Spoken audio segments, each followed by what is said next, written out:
Hello, my name is Isatis de Saint-Simone, and I have been talking to you about the mental nature of the universe.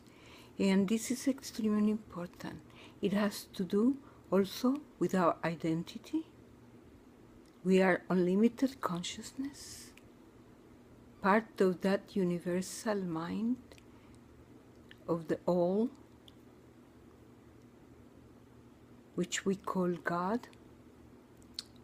All the universe are a mental creation of the all. And if we understand the mental nature of the universe, of the world, and that the manifested creation is subject to most perfect law, it's a law of cause and effect, action-reaction. It's a perfect law. Whatever you do has an effect, and whatever you don't also. So we become responsible of who we are and what we have, and we also have the potential to do and be.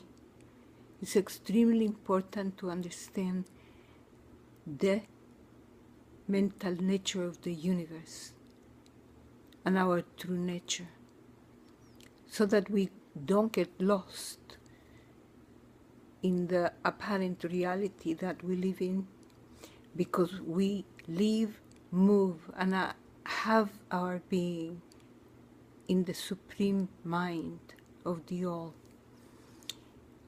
I wanted to say that we are sometimes very unaware of things that are pretty obvious.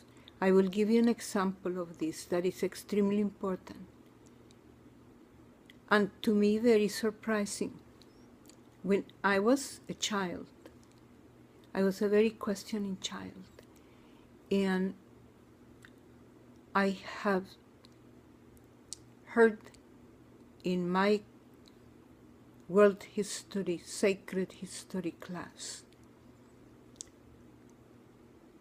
the story of the creation as it is known in the Western world. At this point, I heard two stories of creation, and I questioned the nun that taught the class. I said, why are there two creations of men? It was enough for me with the first creation, because the first creation was made with the image and likeness of God. That was very nice. And why then comes after another character in the story of creation? And this character creates a clay form, and out of that clay form he gets a rib and makes another form, blows on them, and etc. And the nun said to me, you are right. I never thought about it like two creations. I said, well, I do. Question what I don't understand. Why would anybody create anything out of clay if there was another created that was to the image and likeness of God? I'd rather like to identify with the first one. and not to go into the other one that gets in trouble and etc. And she says, you're right. We should ask Father Soler about this. He's a theologist. And I'll let you know. So, throughout my life, I've questioned many people. They had not even realized that there were two creations there. Later on in life, because of my questioning nature, I started to find out many different things. And this Jehovah character has been described by a Jewish scholar, pretty well known, as a great calamity without beginning or end, that shuns the light and roams at night in darkness. And so, after that, comes another story with the Anunnaki that altered the nature of men, and I start putting things together and said, whoa, something is really wrong. And then comes, not long ago, a biologist, Mr. Richard Dawkins, and he finds that our DNA has an implant of, I guess it's gene. He called it the selfish gene that is an enemy of everyone. It causes enmity. It's selfish, it's ruthless, and it's implanted in our DNA. It was not natural to our DNA, it was implanted. And then my mind remembered, whoa, this must be this Jehovah character then, who came and alter our nature, and these Anunnakis and this Jehovah are connected somehow. This is pretty interesting. And we have in our DNA this ruthless gene that is not only set on the make enmity with everyone, and it separates that entity that carries him from the world, but it's also set on destroying the carrier too. And Richard Dawkins, who is agnostic and makes a point of saying that, says the only one person that knew exactly how to dominate this ruthless gene, selfish gene, is Jesus, who taught altruism. We need to think of the well-being of the whole rather than ego satisfaction, or else humanity is going to finish with itself, exterminate itself. It's already on the way to do so. Only if we teach altruism since very early in life, we can survive. And this is a pretty serious statement, talking biology strictly, not philosophy. Makes a point of saying this is not a question of religion, this is not a philosophy or an opinion. I'm talking biology. Human being is on the way to exterminate himself. And all of this is happening because we have not contacted our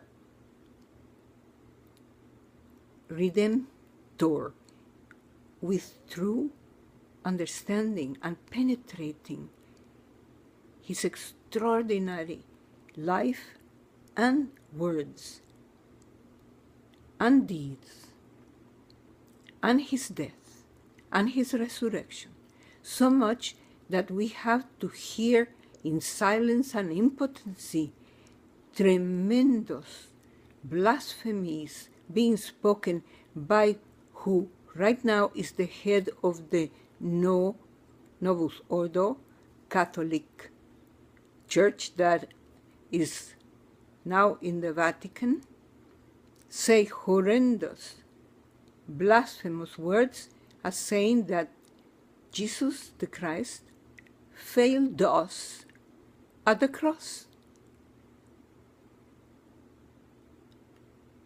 Great ignorance, but dangerous ignorance. Who does not realize the extraordinary thing happening at the Golgotha, the mystery of the Golgotha, where not only the God, but the man, Jesus of Nazareth, together conquer death. And through his so-called death,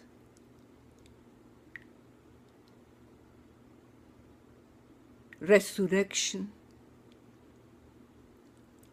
he opened the gates of a new dimension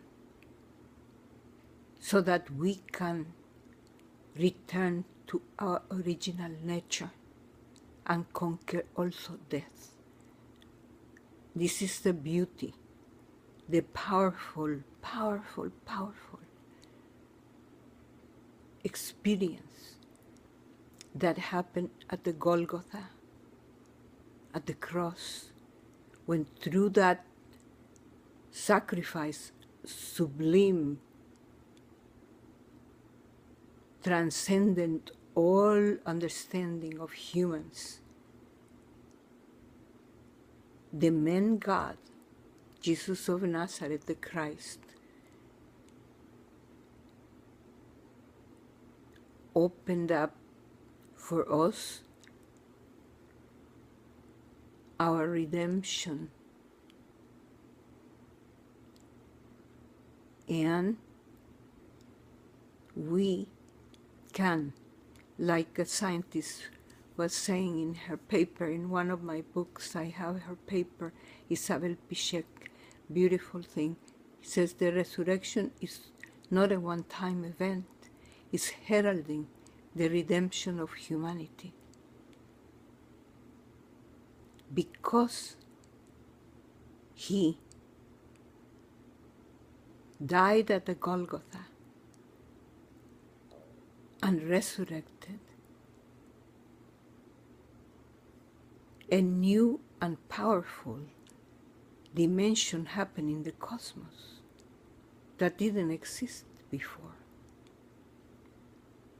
where we can enter with our gain individuality and be the unlimited being with unlimited potentials that we were meant to be. What an incredible feat. And to call that a failure is being the greatest failure as a human being. That man should not be sitting in the place where he is. Actually, he should resign in shame and retire to a monastery and not speak again. I feel sorry for him. But all of this I am speaking to you not to put this person in a place, but to help you to really understand that these are times in which we have to go back to the essential beingness that we were originally meant to be. And Jesus came to help us to recuperate our true nature. Just listen to his words. Love is the key, is the golden key. Love and gratitude, they can restore, like Dr. Emoto proved in his experiment, all the broken crystals of the water that we are like, I think the high percent, like maybe 90% water. I think so. So we need to recuperate our true nature and really love and be grateful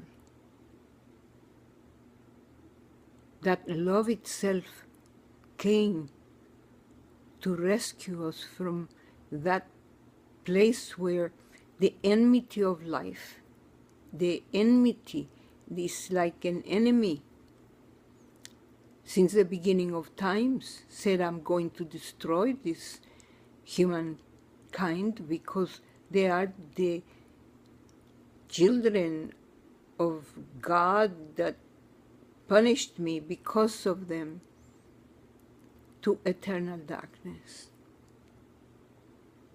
I punished myself when I disconnected myself from the supreme will with my own pride and ego. But I suffer because of them, so I will destroy them. And this is what's going on right now. And this is where there's so much strife, so much destruction, so much senseless wars. People have not questioned themselves and say, what is the sense of killing and destroying all these countries? Why? What is the force that is behind this wanting to govern the whole world by force, destroying everybody? Whole countries being destroyed, innocent people being killed.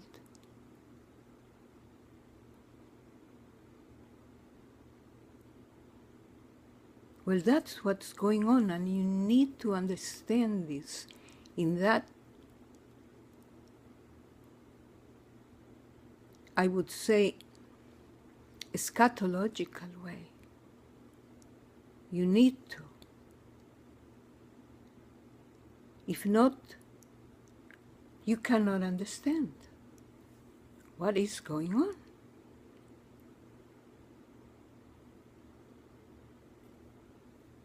It's extremely important that we understand the mental nature of the universe and that we are co-creators with our minds of our own reality, and that become free from our own mind, emotions, self-interest, the ego, nature, and become unlimited and able to do and make our dreams come true. That's our true nature. So when you're not satisfied with something going on in your life, know that you can change it. But you must change yourself. Somebody said, I think it was Mahatma Gandhi, he says, you must become the change that you want to have in the world. The change starts with you. I will leave you with that thought. The change starts with you, and you have unlimited possibilities to change and to be, and make your dreams come true. Know that. If you want more information, there's an 800 number in my websites, both Love, Action, Transformation, and the other one is called quantummindhealing.com. Until the next time, I say good night. Bye.